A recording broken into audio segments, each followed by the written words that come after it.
तर नमस्कार विद्यार्थी मित्रांनो, आजच्या व्हिडिओमध्ये आपण महाराष्ट्र शिक्षक पात्रता भरती TET 2026 यासाठी जी की जूनला मध्ये एक्झाम होणार आहे, त्यासाठी पेपर 1 मराठी व्याकरण प्लस सामाजिक शास्त्र यावर काही महत्त्वाचे प्रश्न बघणार आहोत. हा आपला भाग 1 आहे. चला तर मग आता आपण पहिले प्रश्न क्रमांक 1 बघूयात.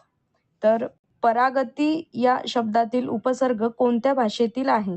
तर ऑप्शन ए आहे संस्कृत, ऑप्शन बी आहे मराठी, ऑप्शन सी आहे फारसी, ऑप्शन डी आहे अरबी. तर याचं जे योग्य उत्तर आहे ते ऑप्शन नंबर ए आहे संस्कृत.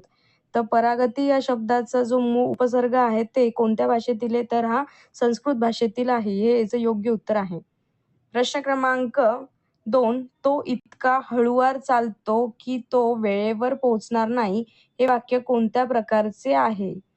तर ऑप्शन 1 आहे संकेतबोधक मिश्र वाक्य, ऑप्शन बी आहे स्वरूपबोधक मिश्र वाक्य, ऑप्शन सी आहे परिणामबोधक मिश्र वाक्य, ऑप्शन डी आहे उद्देशबोधक मिश्र वाक्य. तर याचं जे योग्य उत्तर आहे ते ऑप्शन नंबर सी आहे परिणामबोधक मिश्र वाक्य. पुढचा प्रश्न बघूयात. तर प्रश्न क्रमांक 3 आहे द्विगु समास खालीलपैकी कोणत्या समासाचा उपप्रकार मानला जातो?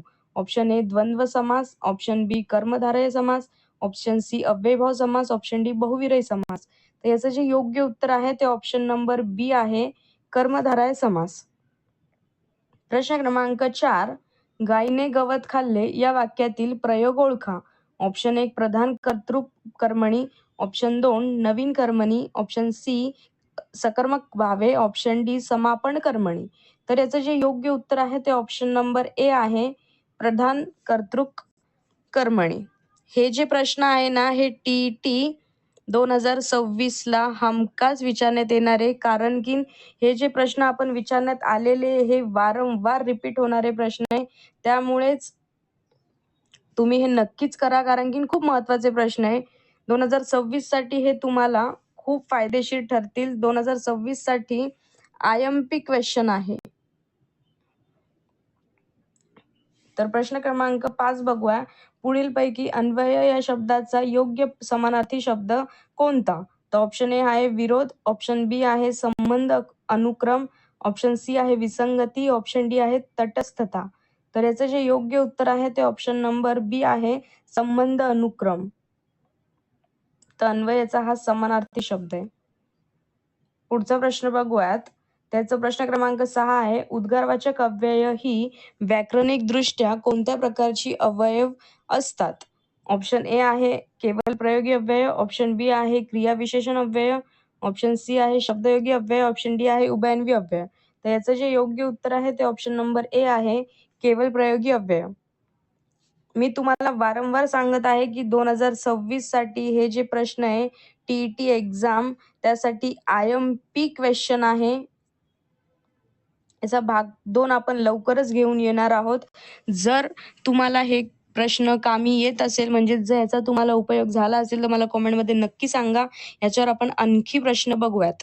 प्रश्न क्रमांक 7, मुलांनी पालकांना मान द्यावा या वाक्यातील क्रियापदाचा अर्थ कोणता? ऑप्शन ए आहे आज्ञार्थ, ऑप्शन बी आहे विद्यार्थ, ऑप्शन सी आहे संकेतार्थ, ऑप्शन डी आहे स्वार्थ. तर याचं जे योग्य उत्तर आहे ते ऑप्शन नंबर बी आहे विद्यार्थ. पुढचा प्रश्न बघूयात. प्रश्न क्रमांक थोडं झूम आउट करते म्हणजे दिसेल तुम्हाला. प्रश्न क्रमांक 8, म्हातारीने जुन्या आठवणींना उजाळा दिला या वाक्यातील उजाळा हे कोणत्या प्रकारचे नाम आहे? ऑप्शन ए आहे विशेषण, ऑप्शन बी आहे भाववाचक, ऑप्शन सी आहे सामान्य नाम, ऑप्शन डी आहे धातुसाधित नाम. तर याचं जे योग्य उत्तर आहे ते ऑप्शन नंबर बी आहे भाववाचक नाम. म्हातारीने जुन्या आठवणींना उजाळा दिला या वाक्यातील उजाळा हे भाववाचक नाम आहे. पुढचा प्रश्न बघूयात. प्रश्न क्रमांक 9, घरोघरी हा शब्द कोणत्या प्रकारचा क्रियाविशेषण अव्यय आहे? ऑप्शन ए आहे कालवाचक, ऑप्शन बी आहे रीतिवाचक, ऑप्शन सी आहे स्थळवाचक, ऑप्शन डी आहे परिणामवाचक. तर याचं जे योग्य उत्तर आहे ते ऑप्शन नंबर सी आहे स्थलवाचक. पुढचा प्रश्न बघूयात. प्रश्न क्रमांक 10, शर्वरी या शब्दाचा योग्य पर्याय निवडा.